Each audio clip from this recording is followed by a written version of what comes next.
Hello, I'm Severin Suzuki speaking for ECHO, the Environmental Children's Organization. We're a group of 12 and 13-year-olds trying to make a difference. Vanessa Suddy, Morgan Geisler, Michelle Quigg, and me. We've raised all the money to come here ourselves, to come 5,000 miles to tell you adults you must change your ways. Coming up here today, I have no hidden agenda. I am fighting for my future. Losing my future is not like losing an election or a few points on the stock market. I am here to speak for all generations to come. I am here to speak on behalf of the starving children around the world whose cries go unheard. I am here to speak for the countless animals dying across this planet because they have nowhere left to go. I am afraid to go out in the sun now because of the holes in our ozone. I am afraid to breathe the air because I don't know what chemicals are in it.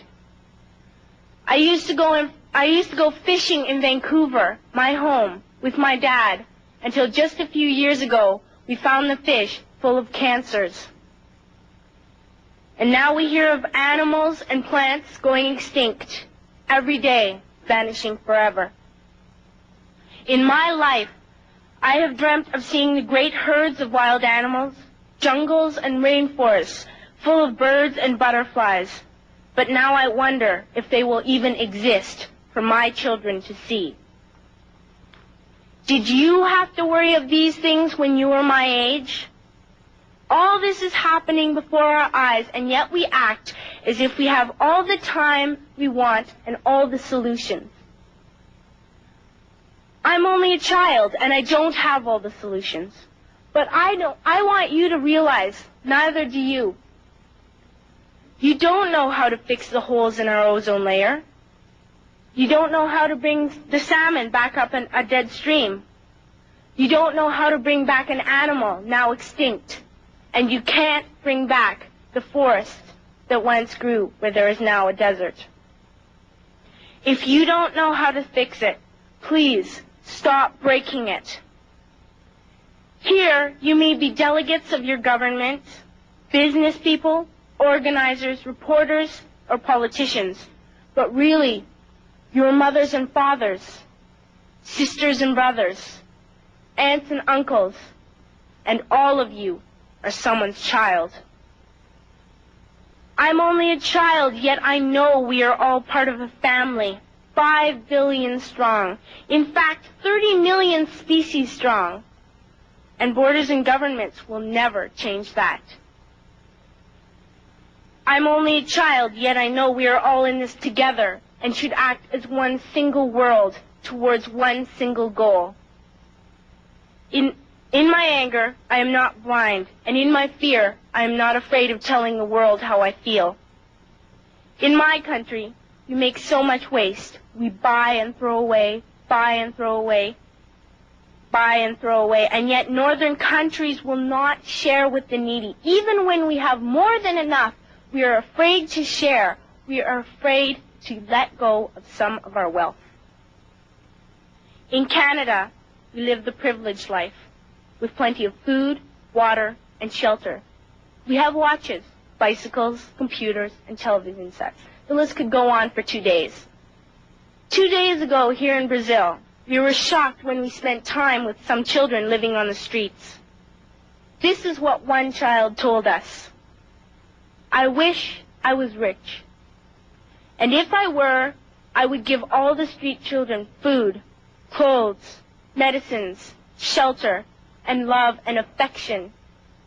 If a child on the streets who has nothing is willing to share, why are we who have everything still so greedy?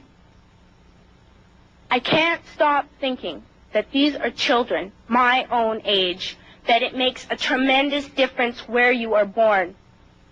That I could be one of those children living in the favelas of Rio. I could be a child starving in Somalia, or a victim of war in the Middle East, or a beggar in India.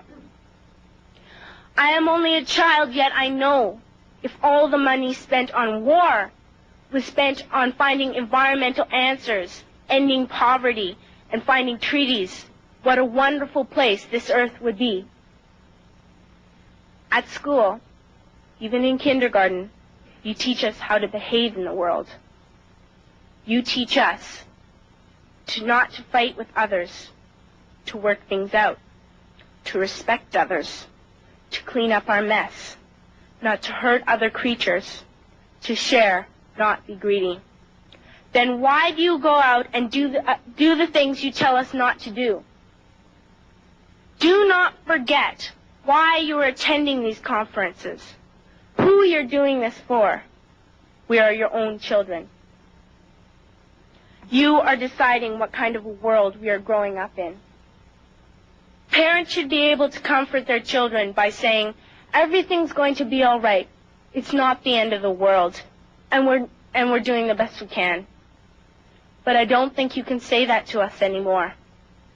Are we even on your list of priorities?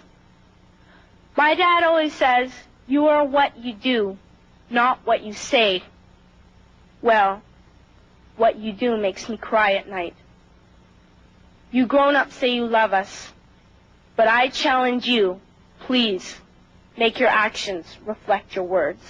Thank you.